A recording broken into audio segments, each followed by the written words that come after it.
So here we are at Yokohama Station where I'm currently working. Let's take a look around.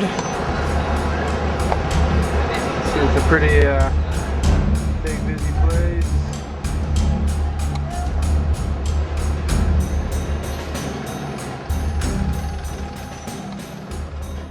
Here's me, young, dumb, full of ambition, outside Yokohama Station. Probably been living in Japan 2-3 months at this point. Was working for Nova. And I just was very excited to be there. Everything was a new, exciting adventure.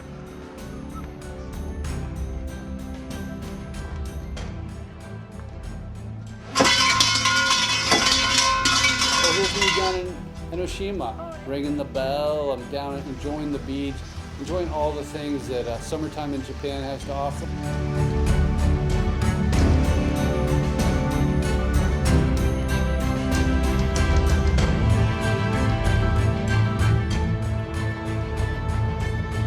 Here I am 20 years later, all haggard and busted up, and what I'm here to do today is to tell you, as an old guy, should you teach English in Japan? What is it like now?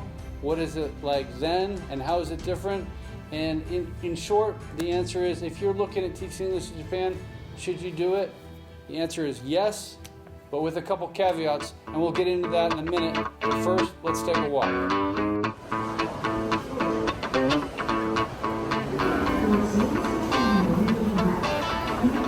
And just to quickly qualify how old I am, I'm going to show you this. If you're born after 1990 something, you might not even know what this is. This is the payphone. So back in the day, you had your international calling cards. There were no apps, no WhatsApp, no Facebook, nothing. You use your calling card and you call back to America or wherever you're from, and it costs you a grip of money. But things have certainly changed in that respect. To be honest, I'm really surprised that these are even still a thing here. There's a lot less of them, but they're still around.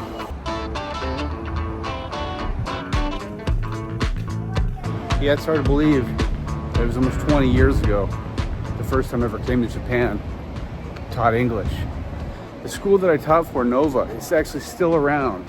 I mean, if you can believe it, if you're familiar with Nova, I worked for them before the explosion, before they ripped off all the workers and teachers. One teacher was looking at a notice posted on the closed Nova Shinjuku Higashiguchi branch. British national Chris Gunn came to Japan in February to teach English at Nova. The management failure was a complete surprise to him. Until this morning, I don't think anyone knew. Nobody knew until today. I'm angry and a little upset, but I'm not surprised at all. Students who paid their tuition fees in advance are concerned whether they can continue taking lessons. Here is a Nova school in Fukuoka City. The door has been locked.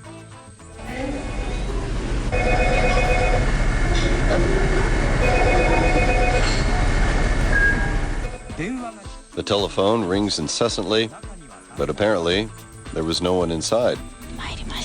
The student wonders where all the staff have gone. Another says that she's at a loss, as she's paid a lot of money. So today I'd like to just share a little bit about what my experience was like teaching English and what it's like now, 20 years later.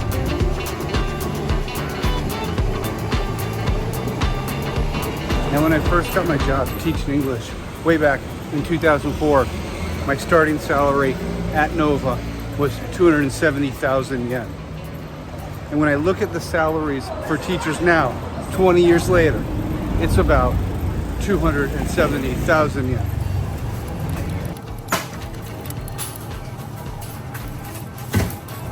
But wait, it even gets better than that.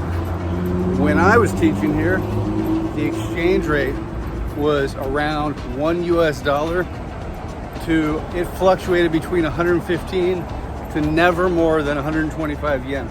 So 115 yen got you $1, 270K a month, Nova, no experience.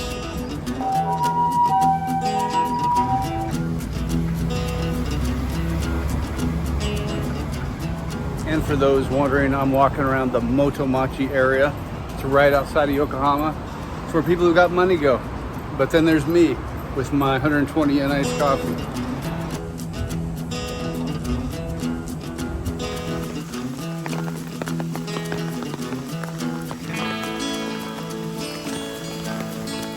Now, even before the yen turned into a dumpster fire of 160 to 1, teaching English was never really good money. I mean, teaching English at the Eikaiwa level, university, a little different. And especially if you're on your own, that's also different. But I can talk about that later, but for the most part, focusing on Eikaiwa work here.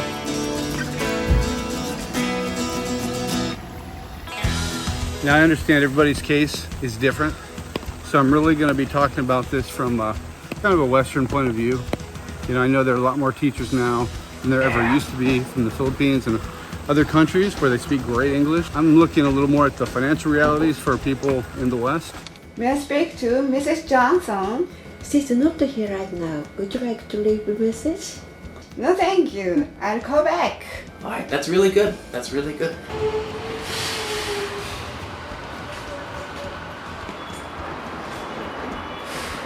Now, Eikaiwa work has never been particularly well paid.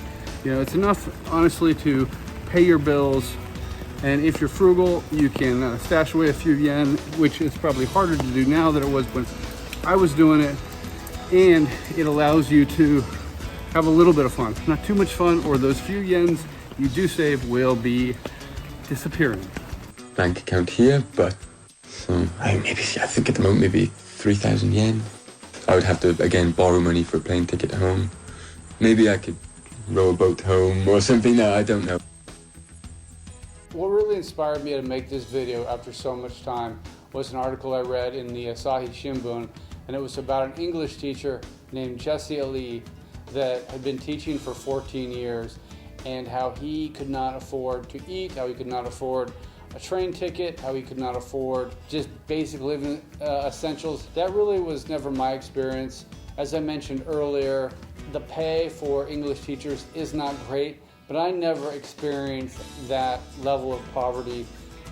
He, in my opinion, I don't know where his money goes, but if he can't afford a 500 yen meal somewhere, he's got other bills. Maybe he didn't disclose in the article because there's plenty of money for a train ticket or a meal.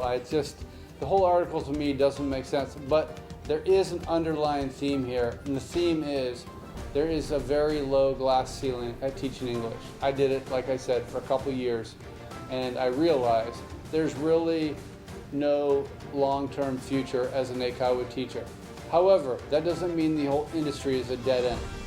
If you're looking at making English teacher a long-term career, there's only two ways that I can see doing it. First is to get a proper credential, usually a master's degree, and teach at a university level. That was one way, and is one way, that you can actually be a tenured, fully salaried teacher in Japan. The second way, which is probably maybe easier for those who don't want to go back to school and get the full education, will be to start your own school, because that would allow you to make more money per hour in terms of, you're not teaching one kid for a lesson or one student for a lesson. You can, hire teachers who teach, and then you making a percentage of that. Overall, I think if you just want to teach English in Japan, experience Japan for a year or two, I think pretty much everybody should do it. But there are a few caveats. おはようございます。 And I don't think you should teach English in Japan if you have a crushing amount of student debt. If that's the case, it could be very difficult for you to pay that student debt while you're working and teaching in Japan because of the pay structure. Number two, you're married or you have a family. Now, this isn't necessarily a deal breaker, but you have to be clear with your partner what that will entail. And if you're married with a kid, then that really can make things challenging, because you either have to have additional funds for an international school if your son or daughter's English speaking, or you put them into a Japanese school where they're gonna not only go through the challenges kids face at school normally, like in their home country, but they're also going to face additional challenges not speaking the language, being isolated. I mean, it's tough. It's tough. It was tough for me. Third caveat is if you have acute mental health issues. Now, Japan is really, I don't want to say behind, but it feels like they're pretty behind in terms of mental health. And living in Japan and speaking some of the language at best can be really mentally challenging, and you can find yourself feeling very alone and isolated. I definitely went through it. I had some hardcore depression, after the honeymoon phase wore off.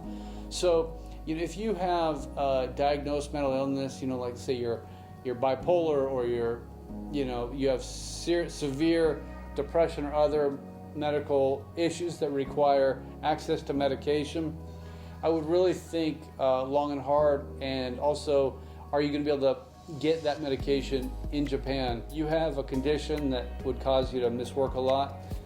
You could be in for a really rough time.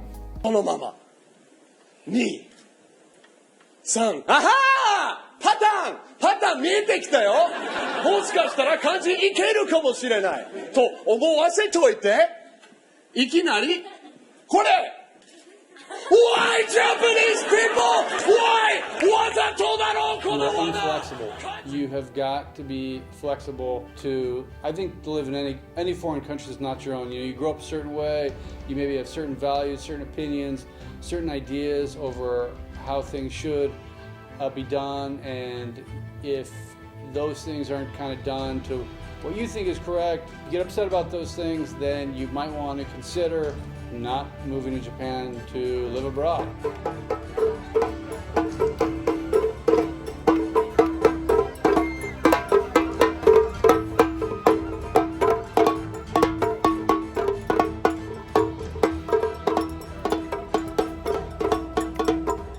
I encourage everyone who wants to and can to get a job teaching in Japan. If you want to live there and you can get a job, do it. Don't sell yourself short. A year will go by so fast, and all that stuff about it being black hole on your resume, yeah, that's true. It is pretty much a black hole on your resume, but plenty of jobs are like that, and you're going to gain so much experience that it might not be on your paper resume, it might not appear as a shining star, but the skills you'll learn, I think, and the experiences you'll have will outweigh whatever job you may or may not have had during that year.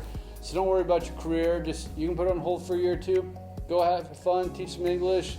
Just go have some fun. I mean, I had a great time. It changed the course of my life, and I'm really grateful that I got to experience it. And if I hadn't gone or I hadn't given it a shot, I would have missed out on so many great things. And remember, as Wayne Gretzky says, you miss all the shots you don't take. So go for it. Apply. Take the job. Use common sense, but go for it. Don't be scared. Have fun. You're going to love it.